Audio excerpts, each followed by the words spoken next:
Welcome to Two Therapists Talking. The hope for this podcast is to talk about important issues related to couples and individuals who are struggling in their lives with many different issues. I'm David Thompson, a marriage and family therapist. And I'm Sherie Christensen, marriage and family therapist. Please join us as we explore these issues together, and we hope you will learn and be enlightened along the way. Come find us at twotherapisttalking.com. If you like what you're hearing, please get on and rate us and subscribe to the podcast. Hi, and welcome back to Two Therapists Talking. I'm Sherie. And I'm David. And we're continuing on this concept of sexuality. And we've talked last episode about the difference between men and women. And we're going to do a few episodes, I think, probably, on the concept of women's sexuality, because it is a big one. A high percentage of women have issues with sexuality, struggle with whether it's desire issues or struggle with arousal issues. And there's a lot of reasons for that we want to talk about. Right. But really, in a sense, as we discuss this, you may get the understanding that kind of we've come to as we've planned this and talked about this, that really, in a lot of ways, women have been robbed in the sexuality category. That's a good word for it. I mean, that's why we're talking about sexuality for women, is if you which one's the mystery? The sexuality for men or sexuality for women? Yes. It's the women who there's a lot more misunderstanding. And unfortunately, like what Sherry's talking about culturally, robbed is a really good word for it. Yes. A lot of concepts around that culturally. So let's talk about that a little bit better. So why do we see such high levels of arousal issues, low sex drive for women? What is going on? Where's the disparity between sex being good and sex being bad, right? We have sort of, we've got some good girl syndrome stuff that we want to talk about, but also just like, I know sex is good, but why am I not able to get there? So that's a lot of what happens for women.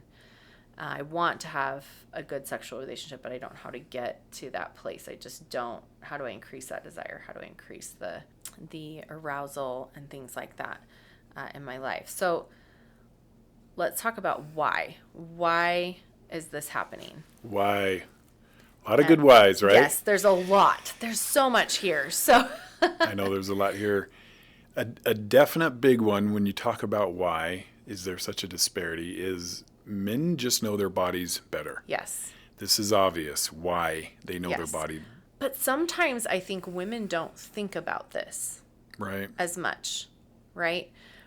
I think when women are struggling with arousal, when they're struggling with desire, they just are, oh yeah, like, men just think about sex a lot more or something like that. But there's so much more to it. Men know their arousal pattern. They know how they are aroused much better than women, simply by fact of that their genitalia are on the outside of their body, so they see it. Right. And they touch their genitalia way more than women do, like way more than women do, right? In fact, some women even are taught, so some women don't ever touch their genitalia. When they're in the bathroom, they're using toilet paper. They're not actually touching their genitalia. When they're in the shower, a lot of women are taught, use a rag, something like that. So they're still not actually touching their genitalia, where men are touching themselves on a daily basis. Yeah, and you think about, why do men know their own arousal cycle so well? Well, that's why. From the time they start to sexually mature, they're already touching, they're already familiar, you're showering. And the disadvantage women have, because it's not external. Yes. And so it's like you have to intentionally be trying to do something, where with men, you don't have to be intentionally trying to do anything. Just in process of doing normal things like showering or using the bathroom. Well, and I think you're talking about two concepts there. I mean, first of all, for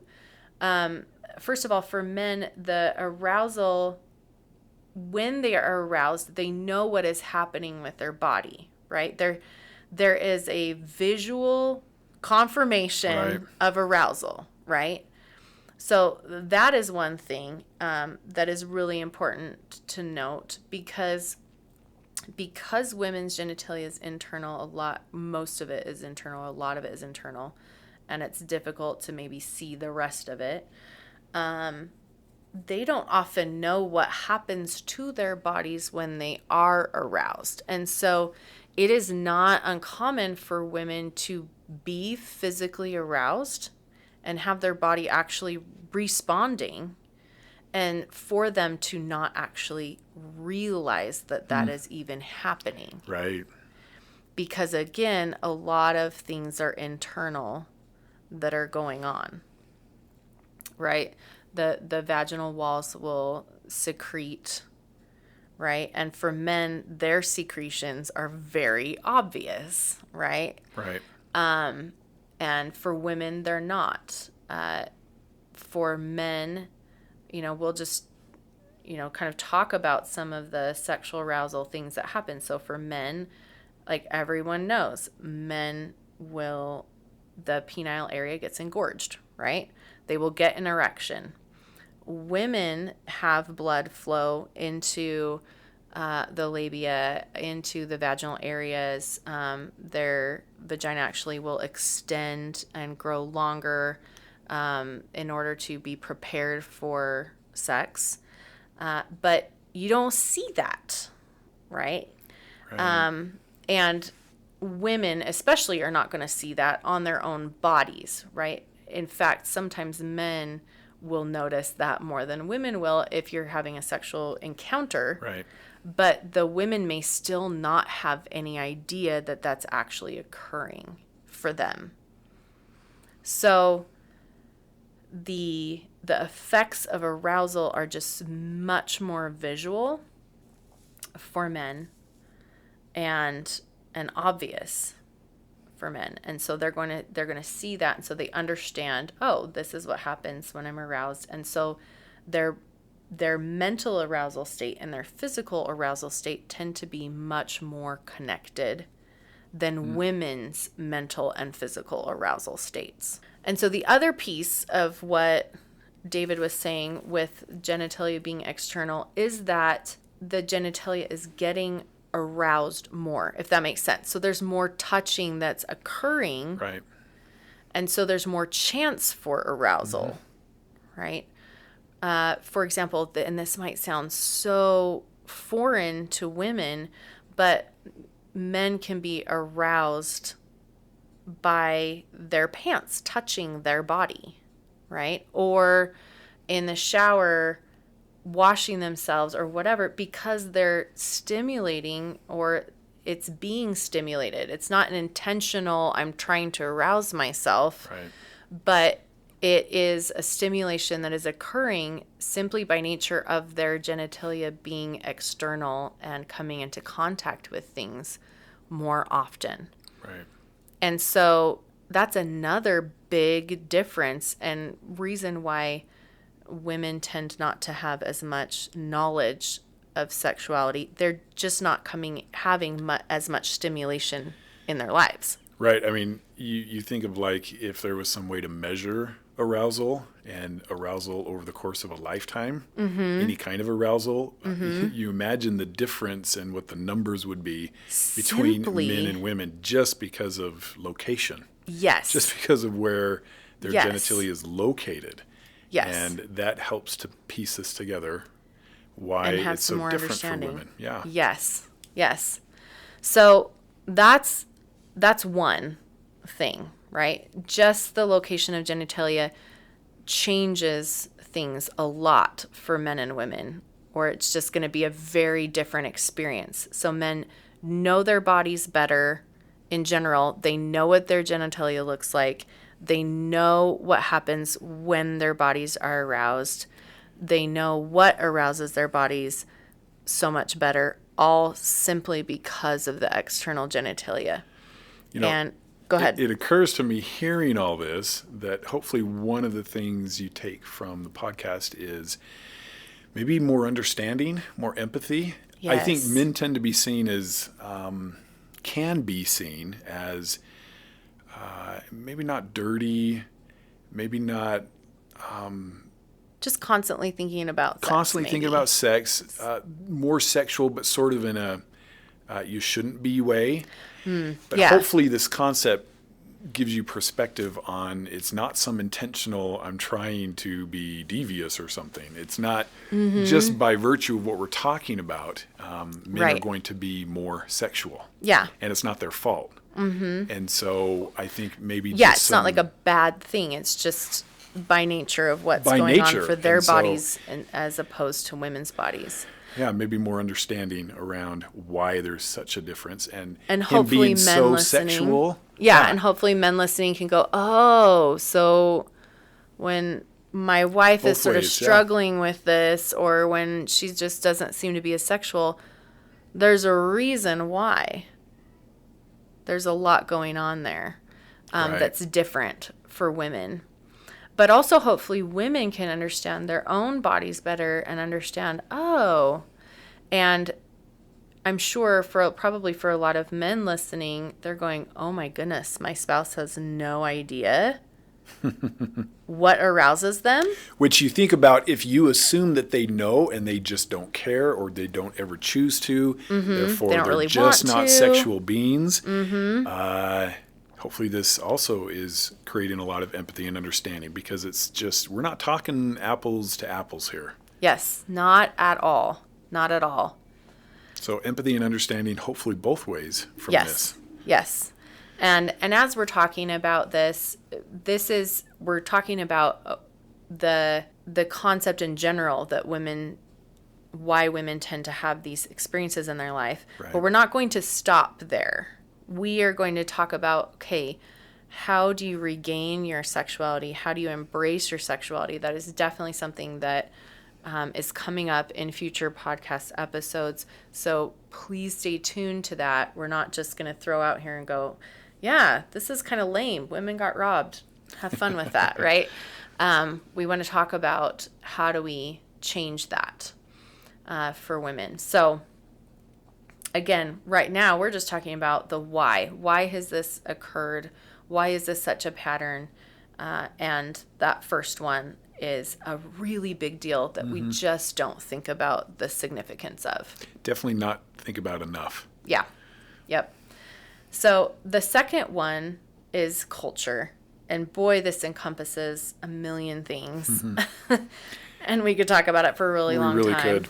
But I think everyone can see the concept that men are seen as more sexual in our culture. Yep. So men are sexual. That's part of who they are. That's part of their identity. It's supposed to be. And then women are not sexual. And typically, if they are sexual, they're a slut. Right. It's a positive grown up if a man is sexual. This is somebody that the other boys kind of envy or look up to in a way. Yeah. They could brag about it, for example, but not with girls. Yeah. This is not going to be something that you're going to be proud of. Yeah. And I would definitely say that culture is changing. Yeah. So it's definitely not as strong as we've, seen it, say, even 20 years ago, but certainly, 50, 70 years ago. This is very, very, very ingrained, but we're still seeing it quite a bit today. So for women, sexuality is not a thing. You're not sexual. Women are not sexual. They're not really into sex. They don't think about sex. And if they do, they're a slut. Right. There's something wrong with them, or it's bad. if Right. they're sexual. Yeah, like it's not a plus, it's not a positive, it's not a benefit. Although later on, when people are married and struggle with sexual issues, that Yes. can change quick. When somebody has not been sexual, it can create a lot of issues where those who have been sexual or have more sexual experience, that actually becomes a benefit in the Yeah. relationship. You know more about a lot of what's going on. So it's kind of interesting. Yes. Yes. And of course, we're not saying like, oh, go have tons of sexual experiences, before marriage so that you have more knowledge. No. We're saying that role for women gets confusing because it flips. Because beforehand, you're not supposed to be sexual, and yet then coming into a marriage, if you're not sexual and you've pushed that down a lot because of what society is saying, then it's going to cause Right. issues in the relationship. Right. So if you're not allowed to be sexual as a female, or if that's not considered a good thing, you're not a good person, a good woman, good girl, if you are a sexual being, then what does that end up looking like? And that is where the good girl syndrome comes in, where, your whole life up to the point of marriage, especially in conservative families, conservative culture, and religious culture, you are really taught not to be sexual. You don't Right. think about it. You don't feel it. You push all of that away a lot.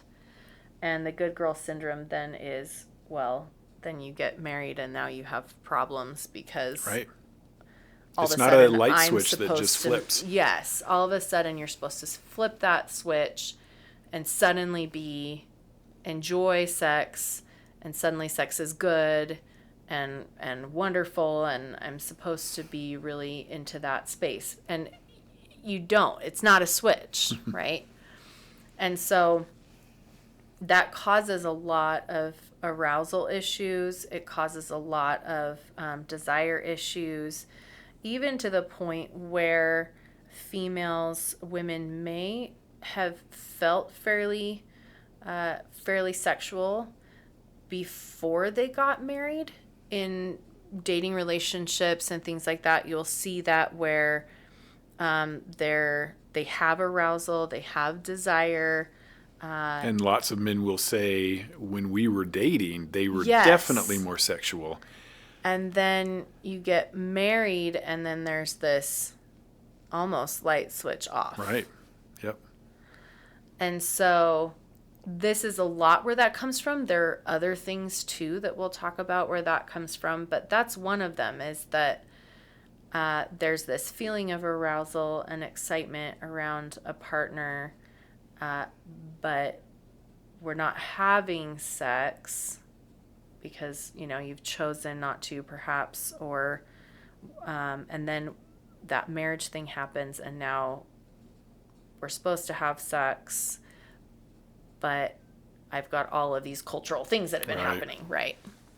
So, so again, good girl syndrome is one of the results of this culture that women aren't sexual. They're not supposed to be sexual. And really, this goes back to the Industrial Revolution and things like that, where prior to men leaving the home to work, when everyone was working together, you can go back and see really this culture of equality with sexuality, where men and women were both seen as sexual beings.